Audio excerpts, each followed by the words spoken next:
waktu itu kan pernah kami di Bali itu sempat giliran padam ya, karena kalau nggak salah perbaikan kabel listrik di bawah laut yang dari Python ke Bali. Saya ingat banget waktu itu. Kemudian saya berpikir apakah nggak ada solusi yang lain? Apakah kita hanya betul-betul tergantung pada PLN? Apakah tidak ada alternatif energi untuk itu gitu? Kemudian dalam perjalanan saya melihat di beberapa YouTube, kemudian di beberapa media gitu, bahwa ada alternatif energi yang disebut dengan tenaga surya.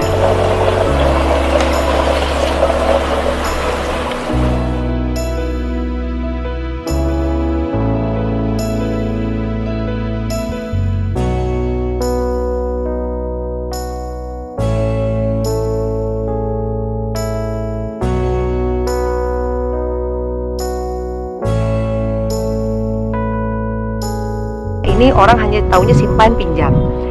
Produk pinjamannya tuh relatif sama gitu semua koperasi. Yang pertama misalnya untuk modal usaha, kemudian konsumtif yang gitu-gitulah. Lalu kita berpikir, kenapa kita nggak mencoba jam ke depan bahwa energi itu bagaimana saatnya kita mandiri, bahwa ada renewable energi, ada energi baru terbarukan. Kenapa kita nggak coba pakai? Dan orang-orang yang mau memakai biasanya mereka terkendala pada pembiayaan. Untuk itulah kami hadir.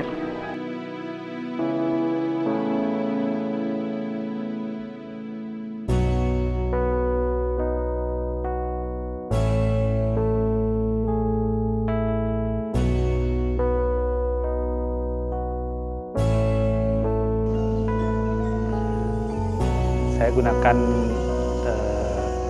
tenaga surya di rumah ini khususnya untuk penerangan, juga untuk saya bekerja di komputer dan peralatan lain. Awalnya memasang panel surya karena dari kecil saya memang tertarik dengan elektronika, dan di masa kecil itu juga ada kawan yang serupa kesukaannya, jadi kami mencoba-coba dari saat itu. Tapi pada waktu itu ini belum menjadi wacana seperti saat ini, belum menjadi wacana yang dikaitkan dengan global warming atau climate change begitu. Lebih kepada cara alternatif untuk membangkitkan energi, bahwa kemudian dia dianggap penting saat ini sebagai salah satu alternatif pembangkitan energi yang lebih bersih dan aman. Itu juga akhirnya mendorong saya untuk melakukan ini dengan skala yang lebih besar, menceritakan ke kawan-kawan atau ya membantu mereka mewujudkan, karena kan kadang-kadang orang sudah punya juga idealisme seperti itu, punya dana untuk melakukan, tapi belum tahu apa yang perlu dilakukan. Itu biasanya saya membantu yang seperti itu. Kalau yang membuat saya tertarik menggunakan surya ya karena kita di daerah tropik, sinar matahari berlimpah sepanjang tahun, bahkan kadang-kadang berlebihan, kita merasa kelewat panas.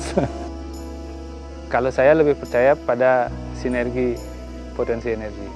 Jadi matahari ya mungkin malah yang porsinya besar karena bisa terakses di mana-mana. Tapi juga dia akan lebih stabil jika disinergikan dengan yang lain. Katakanlah air atau hidro, angin, atau pembangkitan dengan biomas. Pembangkitan bisa terdesentralisasi sehingga beban pembangkitan yang tersentral itu bisa berkurang. Artinya jangan khawatir dari sisi bisnis bahwa yang membangkitkan sentral akan kehilangan bisnisnya, tidak, karena mereka bisa membiayai pembangkitan desentralisasi ini.